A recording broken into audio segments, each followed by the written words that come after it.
Всем привет! С вами Антон Больших и мастерская Антоха Гараж. Продолжаем нашу серию влогов из мастерской. Сегодня у нас делаются для начала две 650-ки. Одна с ТОшкой, переборка суппортов у нас здесь.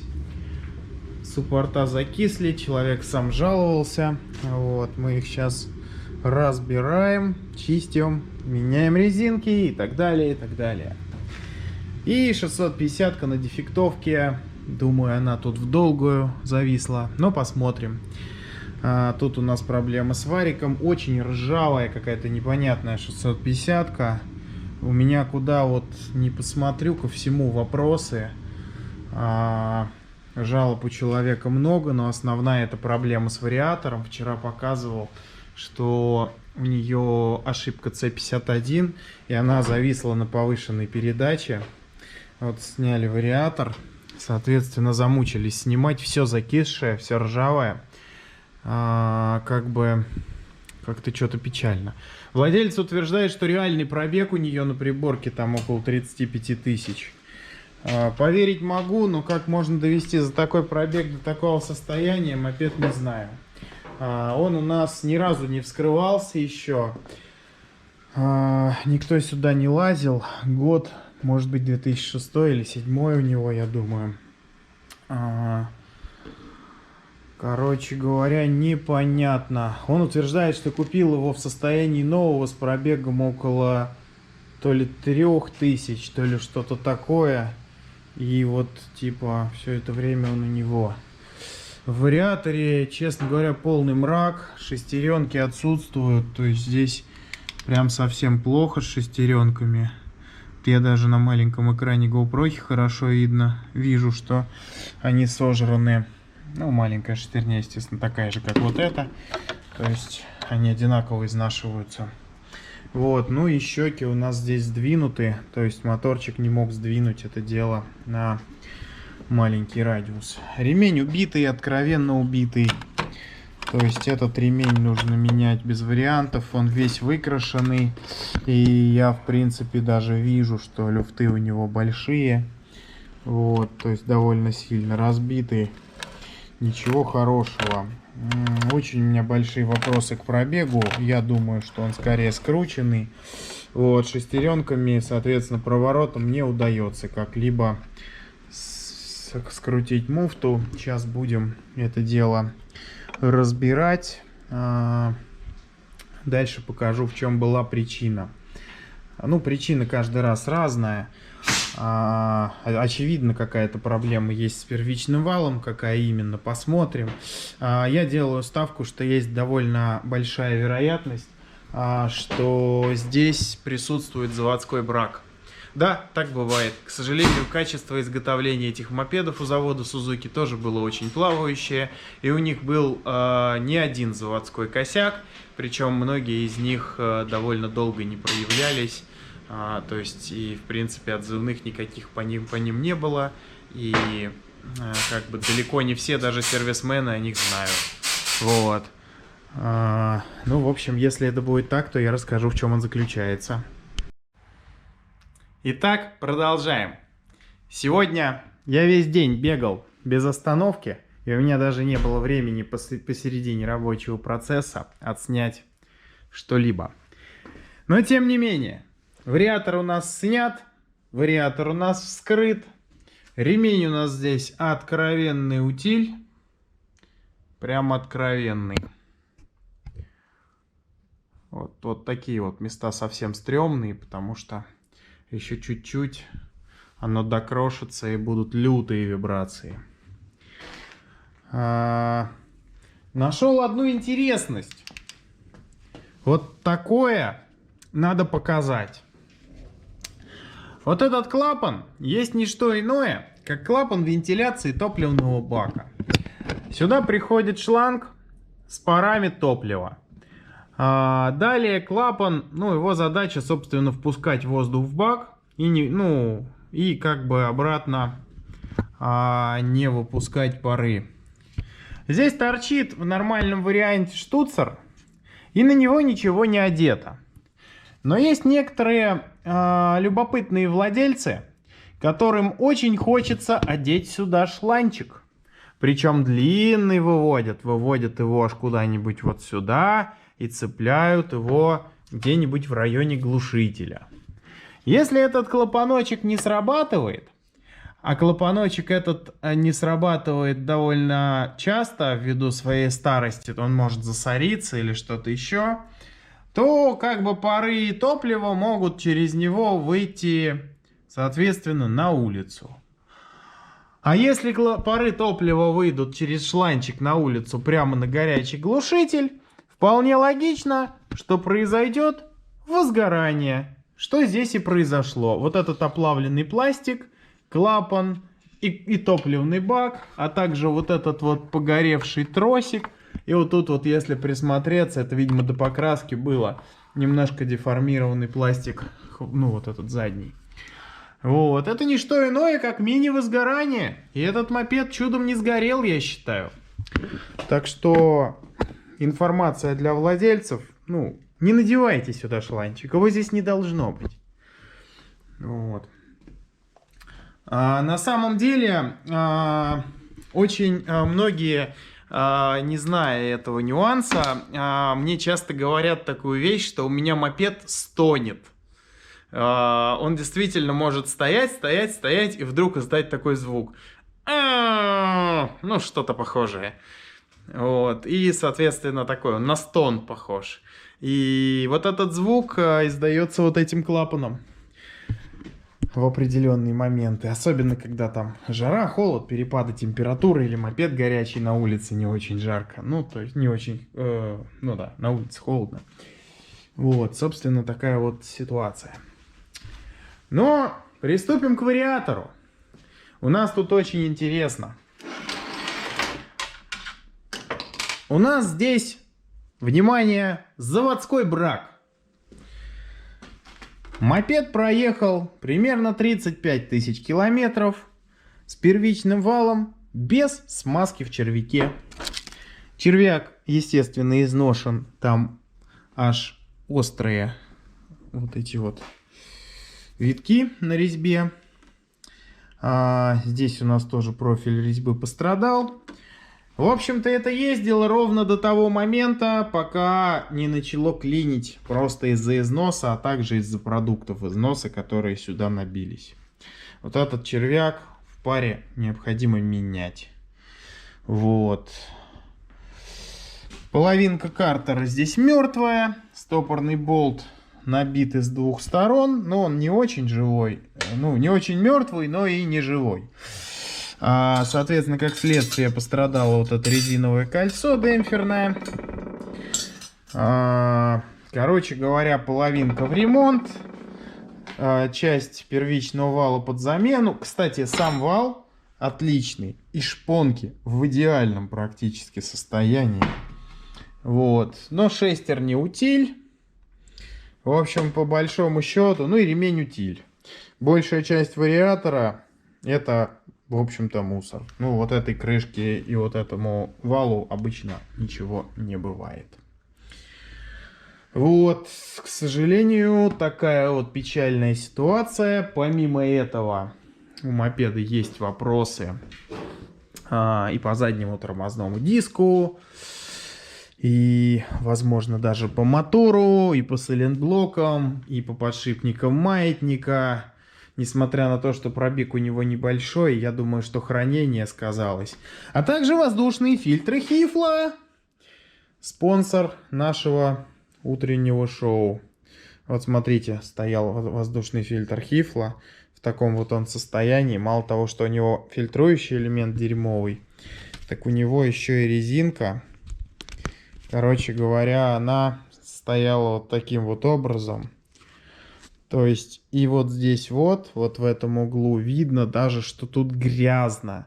То есть, грязь летела тупо в этом углу мимо фильтра. И все это, естественно, летело в поршневую.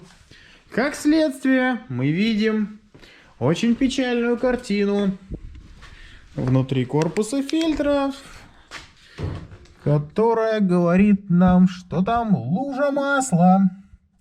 Мопед масло расходует, человек жалуется, что доливает его. И вот даже под фильтром, вот там вот видно, то есть вот салазка фильтра, и ниже все должно быть чисто. А вот там вот мы видим, что прямо пыль. Явная пыль. И это очень печально. Потому что по-хорошему в этот мопед надо вложить довольно много денег. Вот. Я пытаюсь понять, что он от него хочет. Вот. Вполне возможно, если он вдруг надумает, я его, может быть, куплю, соберу и буду ездить. Потому что мотоцикла у меня не осталось, а очень хочется. Вот. Еще у него не работают фары. Ксенон. Ну, скорее всего, проблема штатная. Она бывает у них. Связана с кнопкой стартера. Вот. Ксенон здесь уже начал убивать отражатели. Сверху они начали мутнеть. Позже начнут облизать. Не ставьте ксенон без линз. Он портит фары и нормально, ну, не очень-то светит. Это плохая тема. Помимо всего этого мероприятия, мы закончили и серый мопед, который здесь стоял, перебрали на нем помпу, сделали ТОшку, перебрали суппорта и загнали следующий серый мопед, который теперь здесь стоит. За последние 3000 километров, последние 3000 километров он проехал за 3 года. Последние пару лет не ездил. Я так понимаю, что владелец не очень ездил из-за ковида. А сейчас решил опять начать.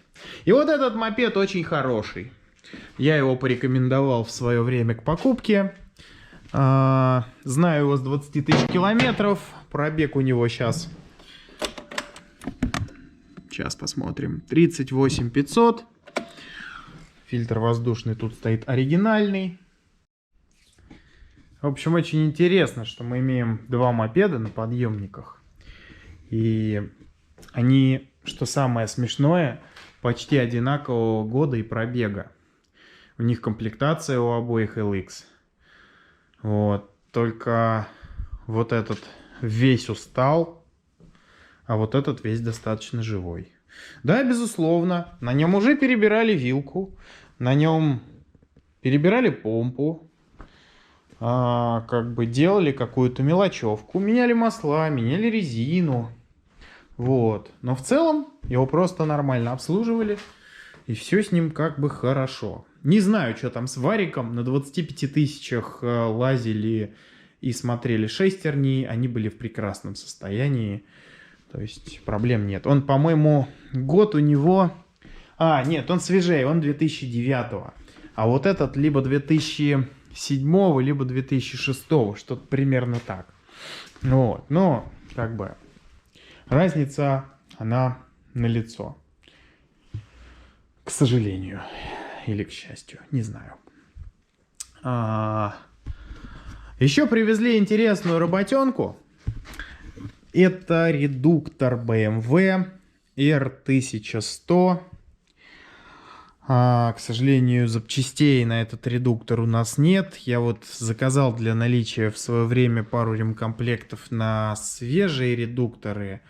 Там как бы, которые R1200 RT, там сухие К1300S, К1200S, ну и подобные мотоциклы. Вот, и до сих пор они у меня лежат. Очень жалею, что вложился, что-то никто не хочет ехать на переборку редукторов. Наделали в свое время кучу специнструмента, просто. Посмотрите, сколько у нас его. То есть... Вот это приспособление, как обратный молоток с вот этой вот штукой, оно для редукторов. Вот это для редукторов. Вот это для редукторов. Вот это для редукторов. Вот это тоже для редукторов. Вот это для редукторов.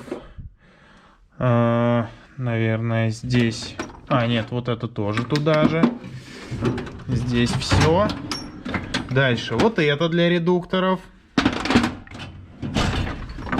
Вот это для редукторов, оригинальный съемник корончатой гайки. Вот это оригинальный съемник корончатой гайки для старых редукторов, как вот этот. Соответственно, что у нас тут еще интересного для редукторов есть? Для редукторов. Так, ну здесь, наверное, что-то такое универсальное, какая-то мелочевка. Так, это спецуха другого характера. Тут у нас для сцеплений, ГРМов и прочего. Вот, продолжаем для редукторов. Какие-то оправки для сальников, тоже для редукторов. Какие из них надо смотреть, они подписаны. Так, это другое. Ну, то есть, короче, вот это приспособление тоже для редукторов, для крепления. Вот это приспособление для крепления редукторов. И еще, как минимум, вот это вот инструментина тоже для переборки редукторов. И где-то у нас еще наверху лежит гидравлический съемник для редукторов. Вот. В свое время мы очень заморачивались, чтобы полностью делать эти процедуры вот прямо в полном соответствии с мануалом, так чтобы вообще не допускать малейших косяков при этом ремонте. Вот. Но, к сожалению, что-то тема, по-моему, оказалась не актуальна. Я оцениваю стоимость работы по переборке редуктора по полной, то есть замена всех сальников, подшипников, без вымерения пятна контакта, то есть просто стандартная переборка, типа там, ну просто изношена, но не разрушена. И похоже, что люди думают, что это дорого, и они просто берут мотоцикл и везут его туда, где при замене используют какие-то зубила при откручивании корончатых гаек, то есть молотком лупят по паре. Вот нам тут привозили на переделку редуктор, у которого, видимо, кто-то что-то выбивал. Короче, ударили по паре молотком, откололи зуб. Человек попал на редуктор, за 60 тысяч купил редуктор бэушный и в итоге его еще перебрал. Вот, ну, то есть прям люто получается, люди рукожопят, портят. Недавно тут тоже ковырял редуктор, мне его на запчасти продали за недорого. То есть ребята вообще не парясь, в одном сервисе, короче, гайку корончатую зубилом крутили и откручивали, и закручивали. Как можно так не любить мотоциклы, мне непонятно. Ладно, свои, но чужие — это уже перебор. Вот, короче говоря, крепление у нас здесь предусмотрено под разные варианты. Вот эта вот часть у нас специально сделана, когда редуктор нового образца зафиксирован. Мы здесь к ступице прикручиваем вот эту вот здоровую приспособу круглую. Она упирается, чтобы зафиксировать при откручивании и закручивании вот этой вот гайки. Здесь в данном случае я прикрутил к фланцу фланец колеса прямо вот к этому швеллеру, зафиксировал здесь. То есть с редуктором в данный момент, с хвостовиком, можно делать вообще все, что угодно. Проблема с ним какая? У него потек вот этот сальник. Мотоцикл старый, 95-го года. Это R1100, не знаю, что точно за мотоцикл.